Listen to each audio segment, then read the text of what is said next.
वाढत्या तापमानामुळे मका पिकाला आग लागली। जळगाव मधील रामदेववाडी इथली ही घटना आहे। आगीत 5 हेक्टरवरील मका जळून खाक झालाय। नुकसान भरपाई देण्याची शेतकऱ्याची मागणी आहे।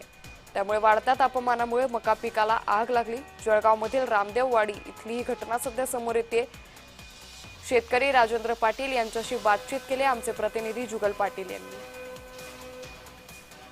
जळगाव जिल्ह्याचं तापमान हे 40 पार गेलं असून ठिकठिकाणी तापमानामुळे जनजीवन विस्कळीत झालेलं आहे।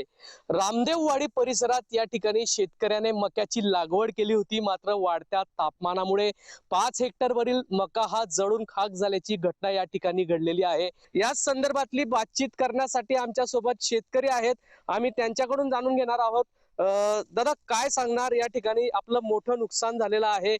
मका जळून खाक झालेला आहे आणि मी संपूर्ण म्हणजे हवालदिल झालेला शेतकरी आहे।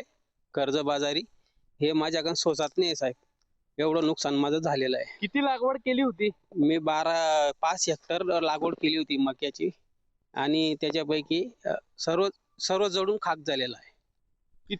किती खर्च या ठिकाणी लागला होता? माझा 2-2.5 लाख पर्यंत खर्च झालेला आहे साहेब। मटेरियल, बियाणं, वीजवाई, मजूर आणि मी हे कंस खोडून खाली टाकलेले होते, याचा सुद्धा खर्च धरून सगळे 7-8 लाख रुपयाला माझा खर्च झालेला आहे। कशी घडली नेमकी घटना? हे उन्हाचा पारा असल्यामुळे झालेला आहे साहेब, त्याच्यामुळे घडलंय सर्व उन्हामुळेच चालेल। किती लाखाचं नुकसान झालं? हे 7-8 लाख पर्यंत नुकसान झालेलं आहे साहेब माझं। आता काय मागणी आपली? मला काहीतरी भरपाई मिळावा। मी हवालदिल झालेला शेतकरी आहे, मी कर्जबाजारी झालेलो आहे। मी दुसऱ्याचं शेत करून पोट भरतो साहेब।